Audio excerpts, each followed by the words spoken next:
Hey everyone. I know I promised to make a little tutorial to show you guys how to do simple and free, pretty much, mock-ups for your aesthetic cases using some of the image that I sent out on the forum a few days ago. So this is going to be a quick little crash course on how to do some really basic stuff using some photo editing software to give your patients a general idea where you could head with things just from an aesthetic standpoint. So I've got a couple photos loaded here in Photoshop. Before I start going through things, I'm used to using Photoshop. I've been doing photo editing for a little while, and so it's just the tool that I'm most familiar with. It's pretty versatile. It's pretty robust. You can do just about anything you can think of to a photo using Photoshop. But it's not the only one out there. The full-blown Photoshop program is going to set you back a few $100 at least, so it's not cheap. They do have a Photoshop Express version that I think is $99. That should be sufficient for anything you guys are probably going to do as far as dental photo editing. There are some free versions out there too.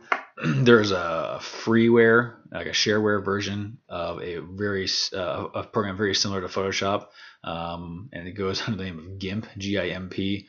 It's an acronym for something. I don't know what the acronym is, but anyway, it has controls that are pretty close to Photoshop, and will allow you to do everything you should need to do to pull this off. So the general concept is most of these photo editing programs, they work in layers. So you can see over here on your right side, you'll have a list of all the different layers you have in your image.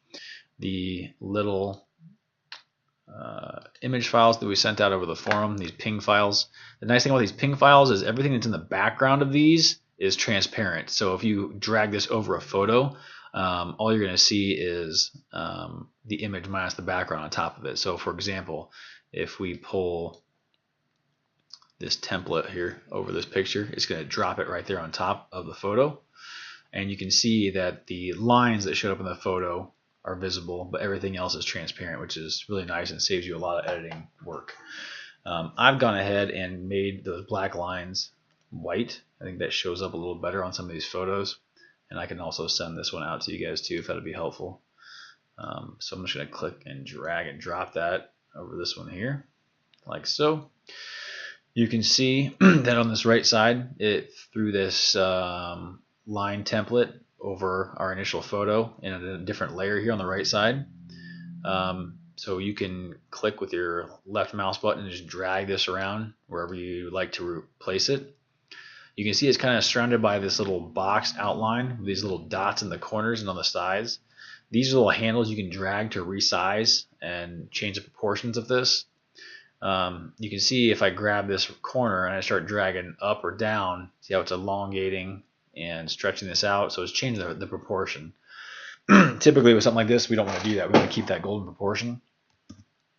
So if you hold down the shift button in most of these programs and then click and drag, it'll keep the proportion while it's resizing here. So you can kind of click and drag that around so you get to the approximate size you want to, and then kind of position that over it like so. Then once you're happy with where it's at, either just double click or hit enter, and it kind of locks it in place there. So as far as the outlines on a retracted photo here, where you don't have to deal with the lips kind of interfering with our outlines, that's it. That's as easy as that. Kind of open up your photo, find what outlines you want to drop on there, drag and drop, play, get it oriented the way you want to, and you're done. Typically, I'll save this as a new file so it doesn't overwrite the initial image file. So kind of save as, say this is a JPEG. Maybe the initial image file plus outlines. And so now if I go to my folder here, all of a sudden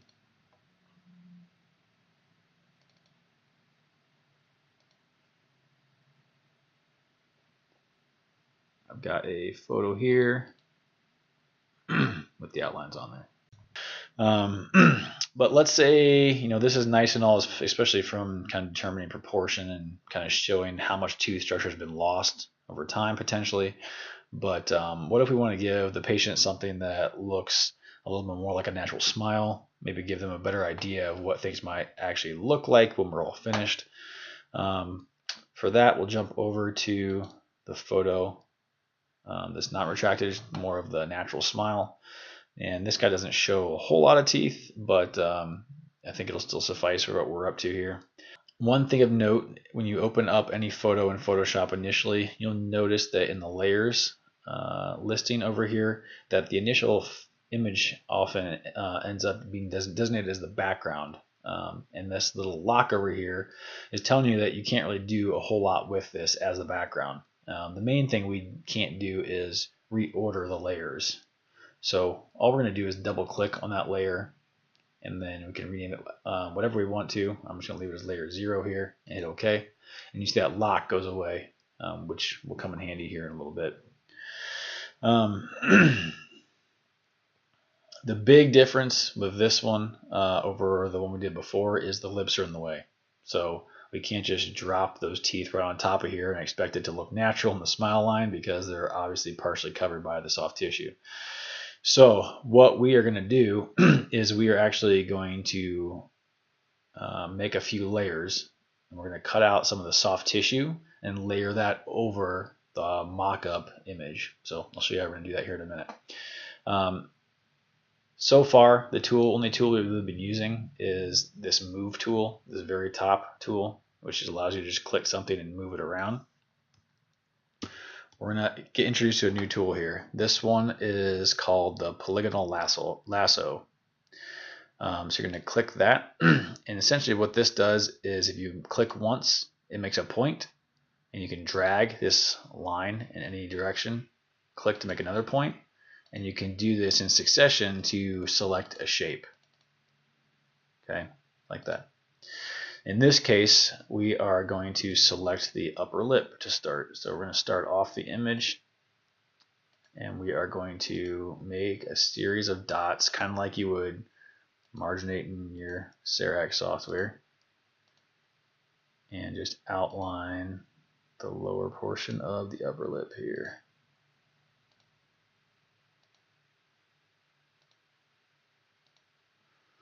If you want this to be perfect, you could zoom in on the photo and do it in a really painstaking way, but for most purposes, just doing it at a regular zoom is fine. I'm going to click all the way around this, come back to the end, double click at the end, and this selects the whole upper portion of this photo. We are going to create a new layer here. We're just going to put a new layer to the photo above this one.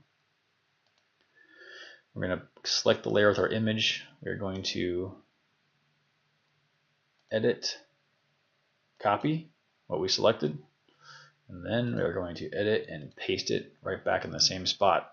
But if we hide the initial photo here, these little eye symbols here, if you click that, it'll hide that layer. So if we click and hide the main layer, you'll see we cut out the upper lip and pasted it on top. Okay. And then we're going to do that same thing for the lower lip.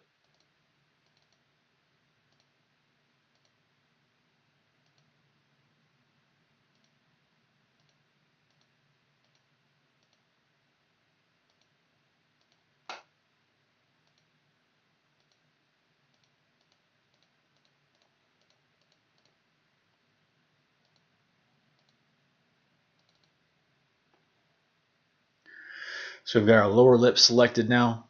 We are going to make sure that we are selecting the original image layer here. And if you start to get multiple layers, that's where it might be a little convenient to start labeling these. But for right now, I'm just going to select layer 0. We'll go over here to edit again. We're going to copy that. And then we're going to go to edit and paste. And it's going to throw that back down there. So if we hide the original image layer, we'll see we now have the upper and lower layers selected here.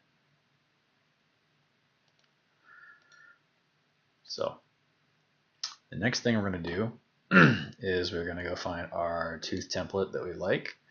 In this case, I think this one's probably closest to the original tooth shape this guy had. We're going to drag and drop it on top of here. And then we're going to hold down shift just like we did before on the other image and resize this to the size that we want.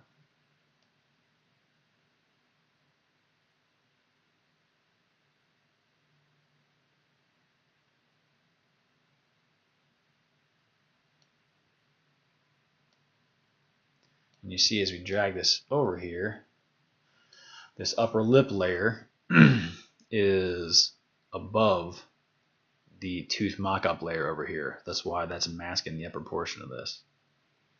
And once we have it approximately where we want it, we can hit enter, and it could look something like that.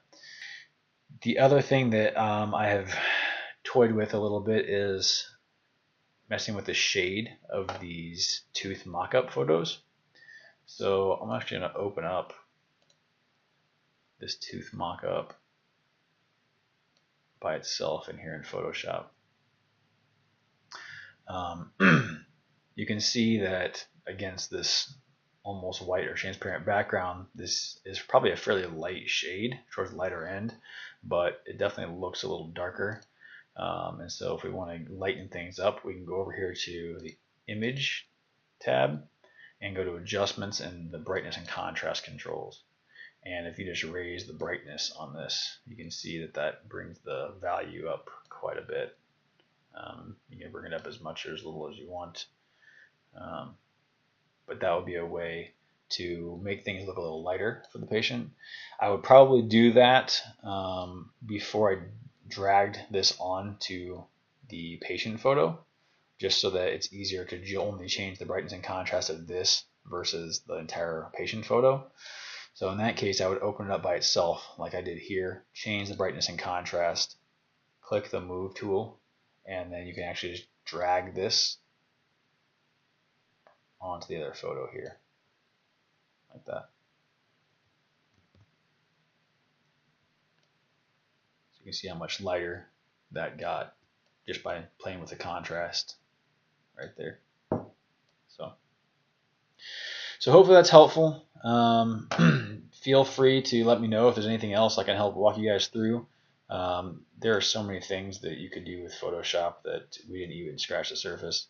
But yeah, hopefully this gives you at least one option to do a quick and dirty mock-up for a patient without having to spend a bunch of money on it. So hope everyone's well. Hope to see you guys soon. Take care. Bye.